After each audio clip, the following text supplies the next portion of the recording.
முதல் வாசகம். அரசர்கள் முதல் நூலிலிருந்து வாசகம். அந்நாள்களில் எலியா அங்கிருந்து குகைக்கு வந்து அதில் இரவை கழித்தார். அப்போது ஆண்டவர், வெளியே வா, மலைமேல் என் திருமுன் வந்து நில், இதோ ஆண்டவராகிய நான் கடந்து செல்ல இருக்கிறேன் என்றார். உடனே ஆண்டவர் திருமுன் பெரும் சுழற்காற்று எழுந்து மலைகளை பிளந்து பாறைகளை சிதறடித்தது. ஆனால் ஆண்டவர் அந்த காற்றில் இல்லை. காற்றுக்கு பின் நிலநடுக்கம் ஏற்பட்டது. நிலநடுக்கத்திலும் ஆண்டவர் இருக்கவில்லை. நிலநடுக்கத்திற்கு பின் தீ கிளம்பிற்று. தீயிலும் ஆண்டவர் இருக்கவில்லை. தீக்கு பின் அடக்கமான மெல்லிய ஒலி கேட்டது.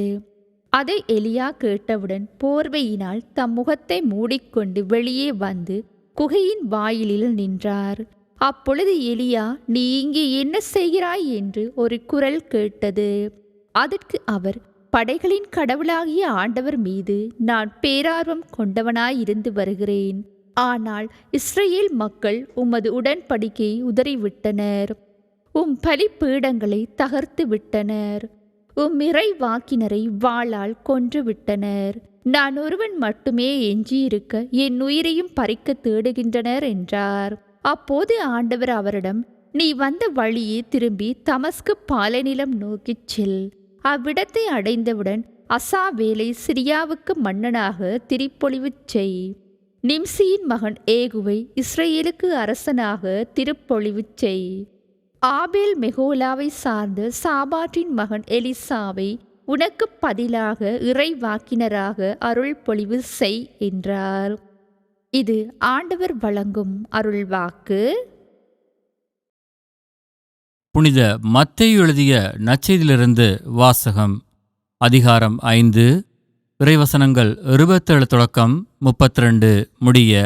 அக்காலத்தில் இயேசு தம் சீடரை நோக்கி கூறியது, விபசாரம் செய்யாதே என கூறப்பட்டிருப்பதை கேள்விப்பட்டிருப்பீர்கள்.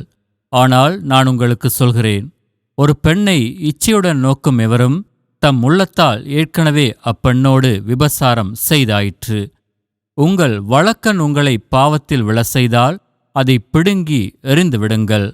உங்கள் உடல் முழுவதும் நரகத்தில் எறியப்படுவதை விட உங்கள் உறுப்புகளில் ஒன்றை நீங்கள் இழப்பதே நல்லது. உங்கள் வழக்கை உங்களை பாவத்தில் விழ செய்தால் அதை உங்களிடமிருந்து வெட்டி எறிந்து விடுங்கள்.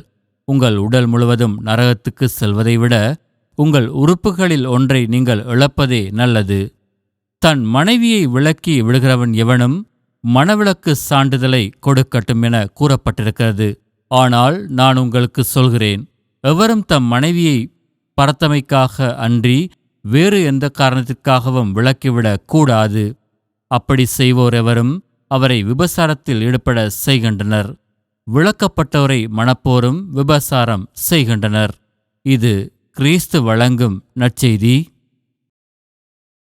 இறை இயேசுவில் அன்பார்ந்தவர்களே, இந்த புதிய நாளிலே மீண்டும் ஒரு முறை வேபும் தொலைக்காட்சியினூடாக இறை வார்த்தை பகிர்விலே உங்களை சந்திப்பதிலே நான் மகிழ்ச்சி அடைகின்றேன். இதற்காக இறைவனுக்கு உங்களோடு சேர்ந்து என்னுடைய நன்றியை கூறுகின்றேன். இறை இயேசுவில் அன்பார்ந்தவர்களே, இன்றைய நாளுக்குரிய நற்செய்தியிலே நாங்கள் வாசிக்கின்றோம், விபசாரம் செய்யாதே என கூறப்பட்டிருப்பதை கேள்விப்பட்டிருப்பீர்கள். ஆனால் நான் உங்களுக்கு சொல்லுகிறேன், ஒரு பெண்ணை இச்சையுடன் நோக்கும் எவரும் தம் உள்ளத்தில் ஏற்கனவே அப்பெண்ணோடு விபச்சாரம் செய்தாயிற்று. இயேசுவில் அன்பார்ந்தவர்களே, இறைமகன் கிறிஸ்து மோய்சனுடைய சட்டத்திற்கு புதிய அர்த்தத்தை கொடுக்கின்றார். ஆகவே இந்த வார்த்தையினூடாக எங்களுக்கு தரப்படுகின்ற செய்தி என்னவென்று சொன்னால், உடல் தூய்மையும் எண்ணம் உள்ள தூய்மையும் மிக முக்கியமானது. உடல் ரீதியாக நாங்கள் தூய்மையாக இருந்தாலும் எங்களுடைய எண்ணங்களும் சிந்தனைகளும் தூய்மையாக இருக்க வேண்டும் என்பதை இன்றைய நாளிலே இறைமகன் கிறிஸ்து எங்களுக்கு ஞாபகப்படுத்துகின்றார். ஆகவே இயேசுவில் அன்பார்ந்தவர்களே, நாங்கள் நாளாந்தம் தூய்மை உள்ளவர்களாக இருக்கின்றோம். உடல் ரீதியான தூய்மையை பெற்றால் மட்டும் போதாது, எண்ணத்திலும் சிந்தனையிலும் தூய்மை இருக்க வேண்டும்.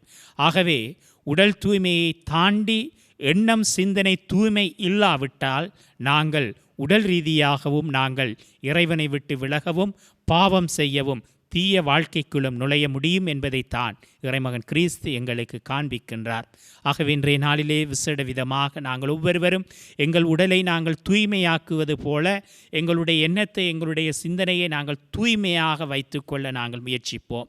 ஆகவே இன்றைய நாளிலே விசேட விதமாக என்னுடைய உடல் தூய்மையைப் போல என்னுடைய சிந்தனை, என்னுடைய எண்ணமெல்லாம் தூய்மை உள்ளதாக இருக்கின்ற போது என்னுடைய சகோதர சகோதரிகளை நான் மதிக்கின்ற, எண்ணங்களை புரிந்து கொள்ளுகின்ற ஒரு மனிதனாக நாங்கள் மாற முடியும். என்னுடைய வார்த்தையாலும், என்னுடைய சிந்தனையாலும், என்னுடைய செயலாலும் மற்றவர்களுக்கு துன்புறுத்தாமல், மற்றவர்களை தீய வழியில் செல்ல விடாமல், நானும் தீய நாட்டத்துக்குள் உள்வாங்கப்படாமல் மாறுகின்ற மரத்தை எனக்கு இன்றைய நாளிலே தூய ஆவியானவர் என்னை வழிநடத்த வேண்டும் என்று சொல்லி மன்றாடுவதோடு இன்றைய நாள் எங்கள் ஒவ்வொருவருக்கும் மகிழ்ச்சியான, திருப்தியான நாளாக மாற எல்லாம் வல்ல இறைவன் உங்களை ஆசீர்வதிப்பாராக.